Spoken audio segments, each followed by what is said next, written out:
सुनिए, हंसिए मत, सही सही बोलिएगा। जानते हैं इनसे भी मैं बात करती हूँ, रिस्पेक्ट है, कलाकार है। कहीं लोगों ने इनसे नाम नहीं जोड़ दिया मेरा, जोड़ना चाहिए ना। 11 से लोग जोड़ते, आप भी तो जोड़ रहे हैं बैठे बैठे। निष्ठा जी, छोटू जी, क्या बोल रहे हैं आप? तो हमसे पूछिएगा तब ना। क्या बोल रहे थे? आपसे पहले यहाँ पे किसका निष्ठा नाम है? सुनिए, निष्ठा किसका नाम है? किसका नाम है? निष्ठा का मतलब नाम जोड़ना नहीं होता। नहीं, इसके पहले भी तो आप बोल सकते थे ना। सुनिए सुनिए, हाँ, छोटू भैया से पूछिए। हम किसी से कहाँ पूछेंगे, बोले आप पूछेंगे आपसे ना। अब हमारा से देखो फिर यूट्यूब वाला का मजा मिल जाए। हाँ जी, इन लोगों को तो हम तो चाहते हैं कि लोग देखें और रिकॉर्ड करके ले जाएं। छोड़ी जाए दे वायरल। तो देखिए गाना होई, छोटा सा था ये बोले हैं नेहा जी, गाना गाइबा। ये बोले आपसे हैं। पहले मैं इनको जानता हाँ, हूँ। इनका नाम निष्ठा छलिया था, है ना? हाँ, छलिया नहीं, इनका नाम निष्ठा छलिया था। निष्ठा था। इनका नाम गोलू भूमिहार है। इनका नाम गोलू भूमिहार है। कोई जानता है? आप बोल रहे तो जानता है। अरे की जिंदगी में जो घोरलू जा, क्या बोल रहे थे? आपसे पहले यहाँ पे किसका निष्ठा नाम है? निष्ठा किसका नाम है? किसका नाम है? छोटू निष्ठा जी बोले ना। अब हमसे बोले कि नहीं बोले? सुनिए, बोले कि नहीं बोले? हम बहुत आपका इज्जत करते हैं, बहुत ज्यादा, ठीक है ना? लाइन ना आए जब नेहा निष्ठा नाम है। सुनो ना, आप नाम ने, हम जिससे बात कर रहे हैं उससे बात करने दीजिए। नहीं। गोलू जी, आप नाम लिए ना। छोटू निष्ठा बोले ना। माइक ठीक करिए जल्दी से, माइक ठीक करिए तो पहले। छोटू निष्ठा जी बोले ना। अब हमसे बोले कि नहीं बोले? आप सुनिए, बोले कि नहीं बोले? हम बहुत आपका इज्जत करते हैं, बहुत ज्यादा, ठीक है ना? इनका बचपन का नाम निष्ठा ही है। किनका? छोटू भैया का। ठीक है, जेकर का नौकर नाम होके चाहिए। एक मिनट सुनिए, आप लोग भी सुन लीजिए। हम इनको छोटे से देख रहे हैं, मेरे गुरु हैं। हाँ ठीक है, निष्ठा सब लोग का नाम हो सकता है, हमको कोई प्रॉब्लम नहीं। बट जब मैं जिस स्टेज पे आती हूँ उसी दिन उन लोग का नाम निष्ठा क्यों पड़ जाता है? तब इससे पहले भी तो पढ़ना चाहिए। इसके बाद स्टेज पर आना छोड़ दीजिए आप। क्यों छोड़ देंगे? किसी का डर लगा है यहाँ? नहीं, पब्लिक के करो बाप के बाप। नेहा राज कहाँ है? पब्लिक के बाप के बाप। नहीं, नेहा राज को बुलाइए, नेहा निष्ठा नहीं रहेगी। हाँ, आगे बढ़िए। बुला लीजिए नेहा। नेहा राज आइए। तुम तो धोखेबाज हो, वादा के भूल जाते हो। रोज रोज मोदी जी तुम ऐसा करोगे, रोज रोज मोदी जी तुम झूठ बोलोगे। जनता जो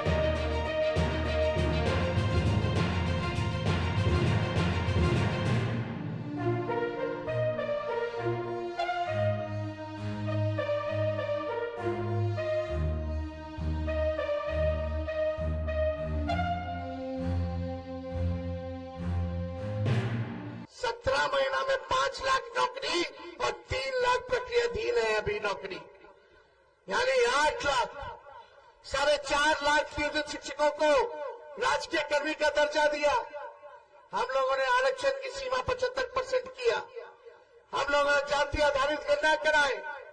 हम लोगों ने मानदेय को दोगुना किया, चाहे विकास मित्र हो, टोला सेवक हो, तालमी मरकज हो, शिक्षा मित्र हो, इनके मानदेय को हम लोगों ने दोगुना करने का काम किया। IT policy, sports policy, tourism policy हम लोगों ने बनाने का काम किया।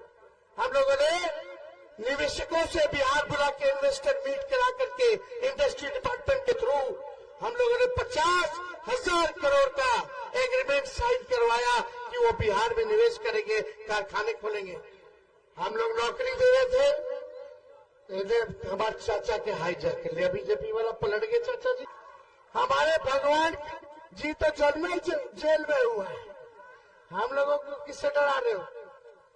सोचता है कि बिहारी गुजराती से डर जाएगा। अरे हम लोग बिहारी है, ठेठ बिहारी है, किसी से डरने वाले नहीं है। गुजरात से आके हमको पढ़ाओ। 10 साल प्रधानमंत्री रहे हैं, बताओ कितना को नौकरी दिया?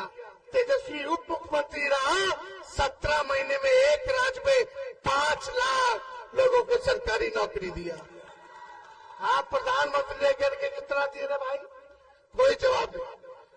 आप शहनवाज भाई को जिताओ और राहुल जी या लालू जी की सरकार बनेगी केंद्र में, 15 अगस्त को 1 करोड़ नौजवानों को सरकारी नौकरी दिलाने की प्रक्रिया हमने शुरू करेंगे।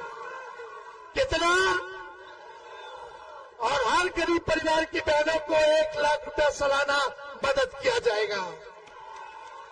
हर गरीब बहन को 1 लाख रुपया सालाना दिया जाएगा।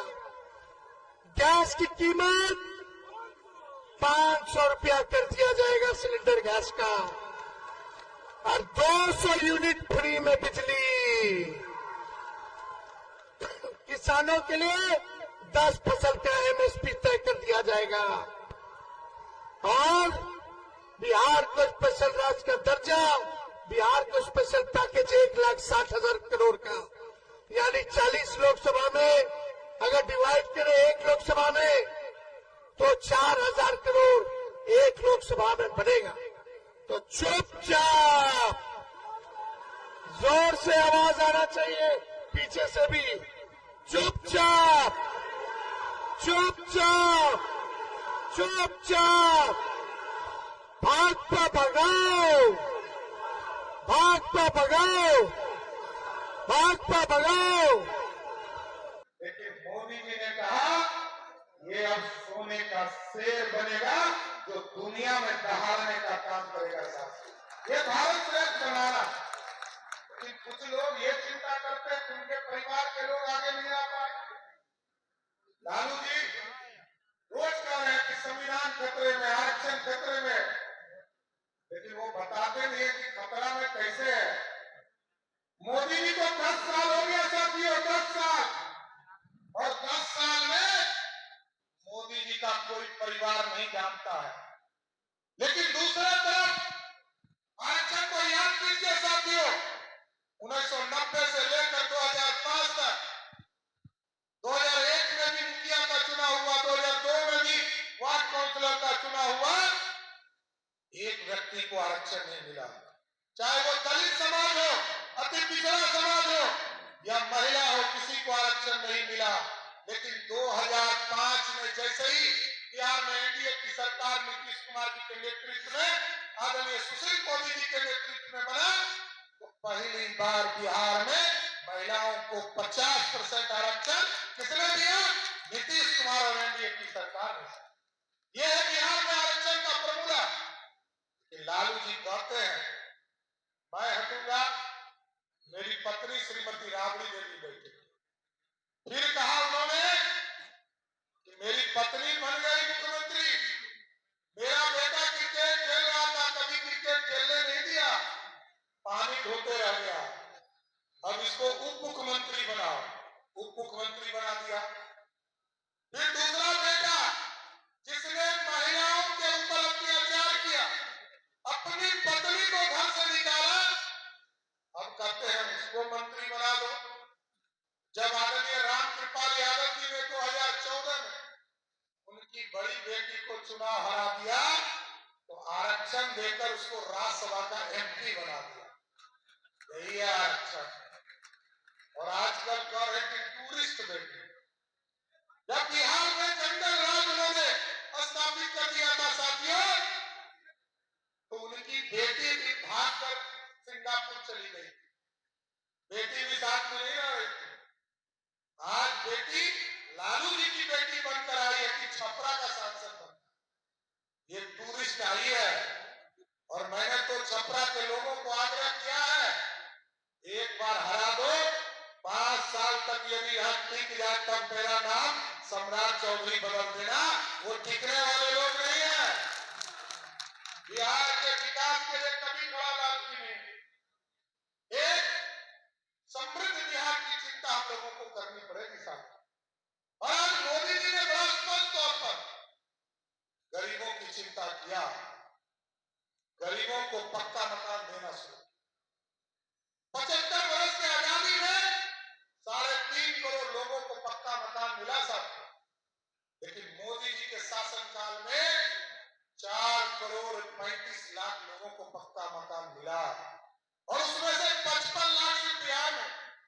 और हम आपको श्योर करते हैं नीतीश कुमार जी हमारे मुख्यमंत्री हैं, और हम बिहार के उप मुख्यमंत्री की हैसियत से आपको जरूर आश्वस्त करना चाहते हैं पाटलिपुत्रा या बिहार के किसी कोने में जिस गरीब को पक्का मकान नहीं मिला है 2025 के चुनाव के पहले उसको आवंटित करने का काम किया जाए। एक एक गरीब की चिंता करना है साथियों, गरीबों की चिंता, गरीबों को पक्का मकान, गरीबों के घर में पानी, गरीबों के घर में बिजली। नरेंद्र मोदी जी 2014 में आए, उन्होंने कहा कि गांव गांव बिजली पहुंचाना है। नीतीश कुमार जी ने कहा हर घर बिजली पहुंचाना है। लेकिन मोदी जी का नारा है 2024 में सरकार बनाओ, देश के गरीबों के बिजली बिल को ही जीरो करने का काम भारत की सरकार करेगी। समृद्ध भारत बनाना, आत्मनिर्भर भारत बनाना। दुनिया में लोग कहते हैं भारत क्यों मजबूत चाहिए? आज दुनिया इसलिए मजबूत चाहिए कि मजबूत सरकार नहीं चाहिए। ममता बनर्जी अलग मुंह खोल के बैठी है कि हमको प्रधानमंत्री बनाओ, अखिलेश यादव कहते हैं हमको मुख्यमंत्री बनाओ, और बिहार में लालू प्रसाद जी का भी परिवार कहता है हमको भी प्रधानमंत्री बनाओ। लेकिन आपने तो देखा है मनमोहन सिंह की सरकार, जब तक श्रीमती सोनिया गांधी स्पीच नहीं दाखिल की, मनमोहन सिंह बोलते थे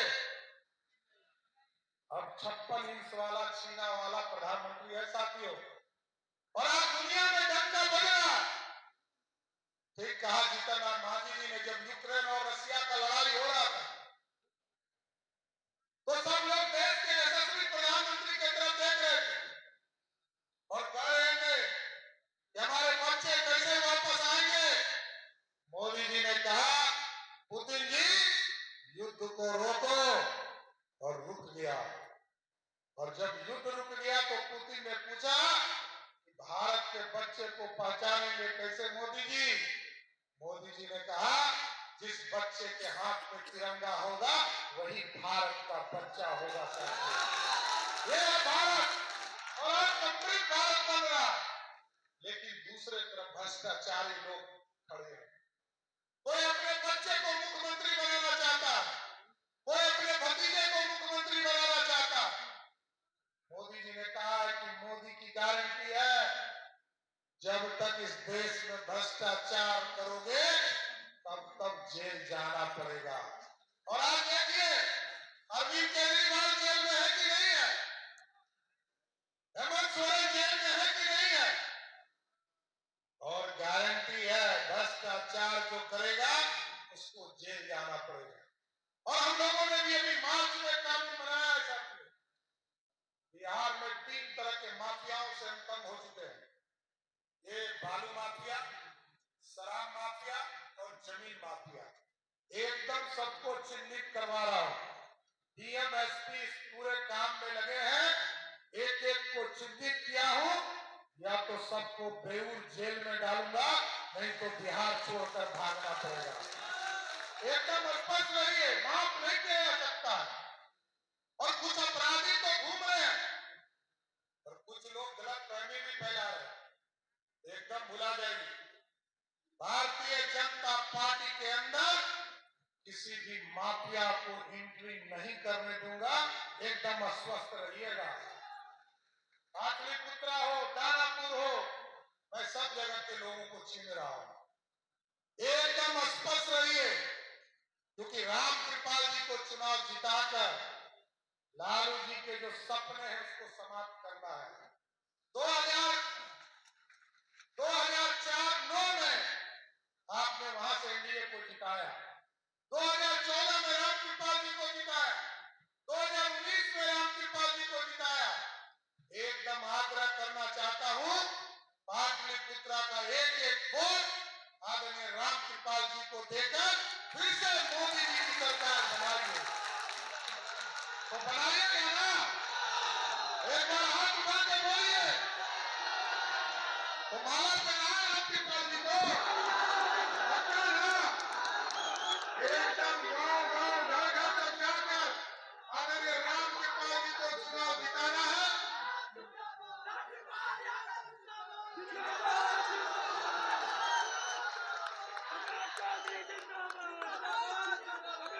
साथियों, हमको थोड़ा उजियारपुर भी जाना है, थोड़ा हड़बड़ी भी है।